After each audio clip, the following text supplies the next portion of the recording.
त्योहार जब निकल जाते हैं तो उनकी यादें छोड़ जाते हैं। दिवाली अभी अभी गई है, लेकिन अब कुछ यादें बड़ी खूबसूरत हैं। जैसे हमारे मोहल्ले में लोग के पटाखे चला रहे थे और जैसे ही पटाखे को तीली लगाई तो देखा सामने मोहल्ले की एक आंटी चली आ रही। तीली लगा के आंटी पटाखा है, आंटी पटाखा है, आंटी पटाखा है। आंटी बोली बेटा आप कहाँ 20 साल पहले थी।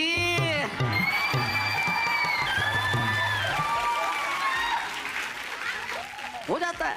पटाखों से याद आया, राजेंद्र मालवीय को पूछा किसी ने दिवाली के बाद कि भाई ये जो रॉकेट है हम बोतल में डाल के छोड़ते हैं इससे क्या सीखते हो। राजेंद्र मालवीय बोले इससे ये चीज सीखते हैं कि जिंदगी में ऊंचाइयों पर जाने के लिए बोतल का सहारा बहुत जरूरी है। उसके बिना कैसे काम चल सकता है। जैसे अशोक भाटी जी, इनके विवाह की 25वीं वर्षगांठ पर इनकी पत्नी ने इन्हें कुछ पैसे दिए और कहा ऐसी चीज लेके आओ जिससे मैं सुंदर दिखने लगूं। ये अपने लिए एक बोतल विस्की ले आए। उसके अलावा संभव नहीं था। जिंदगी में ऐसा था। अशोक जी माइक उठाइए। बात ठीक कह रहा हूं ना मैं? जी बिल्कुल। हाँ। फिर क्या हुआ? ये आपने सिखाया गुरु। मैंने सिखाया है कि इतनी पियो के हर चीज खूबसूरत लगे। पीने पिलाने की बात हम नहीं करते ना, हम सिखाना चाहते हैं। अशोक जी ऐसी क्या बातें सिखा रहे हैं? बच्चे सामने बैठे, सारा देश सुन रहा है। आप क्या क्या कह रहे हैं? आप इस तरह की बातें मत कीजिए। बिल्कुल कैमरे के सामने बिल्कुल मत कीजिए। फिर जो चाहे कीजिए। मुझसे तो लोग बोलते हैं अशोक भाटी कुछ पीते हो क्या? मैं बोलता हूँ यदि आपका प्रश्न है तो नहीं, और यदि प्रस्ताव है।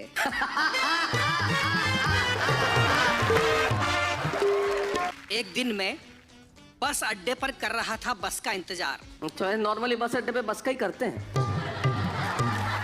हालांकि राजेंद्र मालवीय जैसे कुछ लोग हैं जो बस अड्डे पे भी पता नहीं किसका इंतजार करते हैं। लेकिन इनके बस में ही नहीं है कि कोई आए तो फिर ये बेबस हो जाते हैं। एक दिन मैं बस अड्डे पर कर रहा था बस का इंतजार, तभी होने लगी बरसात मूसलाधार। एक बूट पॉलिश वाला लड़का मेरे पास आया। मैंने पॉलिश के लिए अपना जूता आगे बढ़ाया। लड़के ने पॉलिश कर डाली और जूते को चमकाया। अच्छा। तो मैंने उसकी हथेली पर 1 रुपए का कलदार धरा और उससे एक प्रश्न करा, बेटे तेरा काम इस कलदार से चल जाएगा? लड़का बोला बाबूजी चल जाएगा, पर मैं आदमी बहुत दिलदार, मुझसे नहीं रहा गया। मैंने फिर प्रश्न दोहराया, बेटे तेरा काम इस 1 रुपए से चल जाएगा? लड़का बोला बाबूजी मेरा काम इस 1 रुपए से चल जाएगा, पर बार बार आप इस प्रश्न को क्यों दोहराते हैं? वैसे भी इतनी मूसलाधार बरसात में आपके जैसे बेवकूफी पॉलिश करवाते हैं।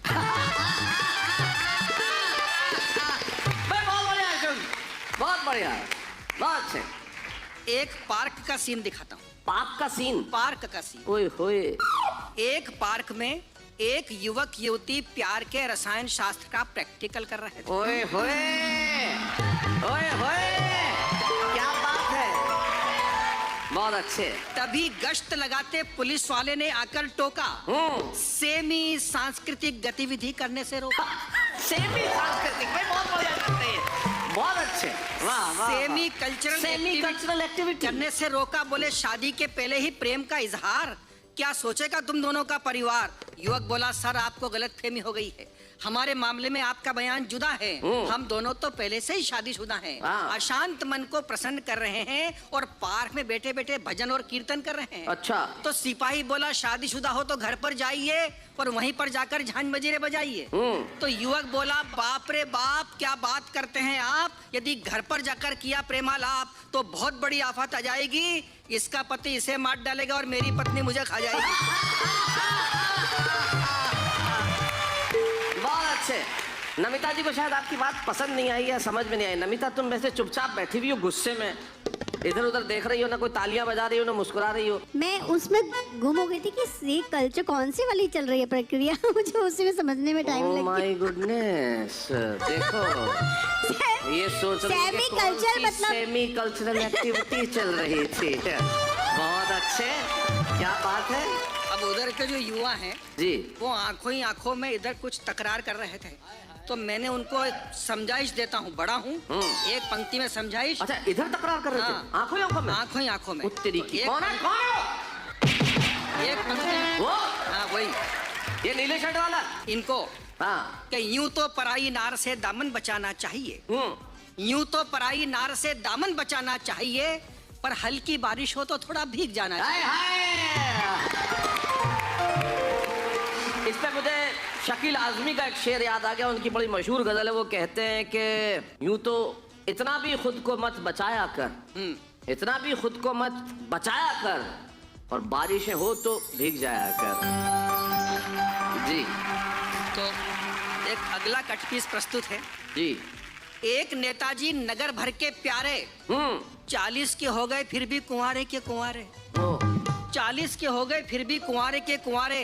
एक दोस्त ने सलाह दी नेताजी शादी रचाइए और भगवान के लिए आप भी देश की आबादी बढ़ाइए। तो नेताजी ने शादी रचा ली ताबड़तोड़ में और शामिल हो गए आबादी बढ़ाने के दौड़ में। और शामिल हो गए आबादी बढ़ाने के दौड़ में।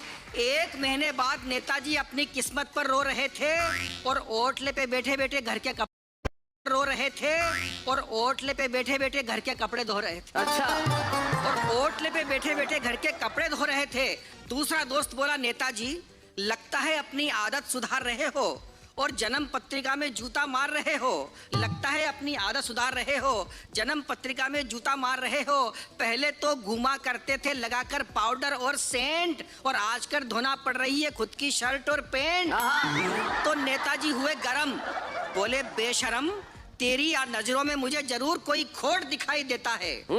तेरी नजरों में जरूर कोई खोट है। ये मेरी पैंट नहीं तेरी भाभी का पेटीकोट है।